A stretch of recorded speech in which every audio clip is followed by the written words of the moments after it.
Hindi ko namalayan na mag-aalas 8 na pala ng umaga. Mukhang napasarap ata tulog namin ni Habi. Kaya pagising pa lang ay dali-dali na nga ako naligo para pumunta na nga kami ng shop. Ngayon kasi isi-celebrate yung birthday ng isa naming tauhan. Nagmamadali na nga kami nito dahil nag-chat na nga isang secretary na may kailangan daw akong bilhin para sa gagamitin sa birthday mamaya. At syempre naman kahit may kainan mamaya, kailangan ko pa din makain yung diet meal plan ko. Nainit ko na nga mga ito at ito nga yung mga pagkain ko. Guys, this is my Thursday meal for today.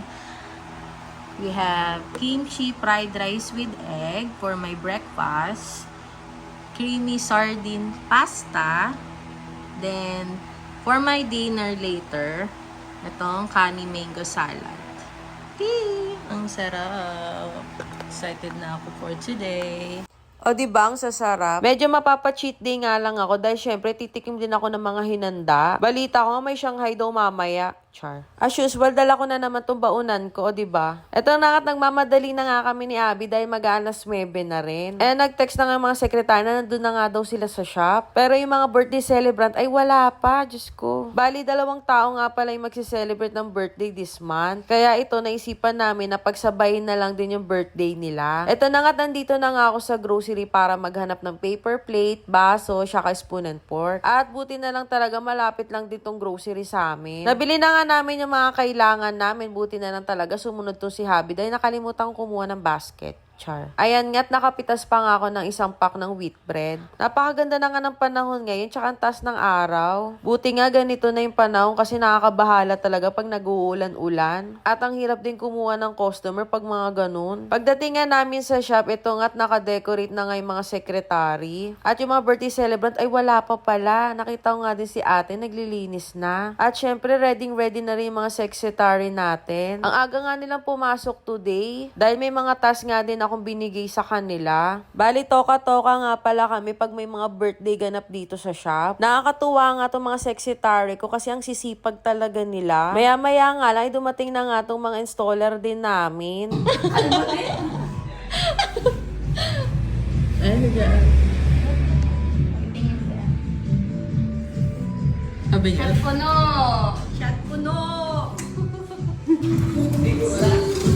Happy birthday! Wala yung isa eh. Shot puno! Si Mea nanginig talaga sa ano.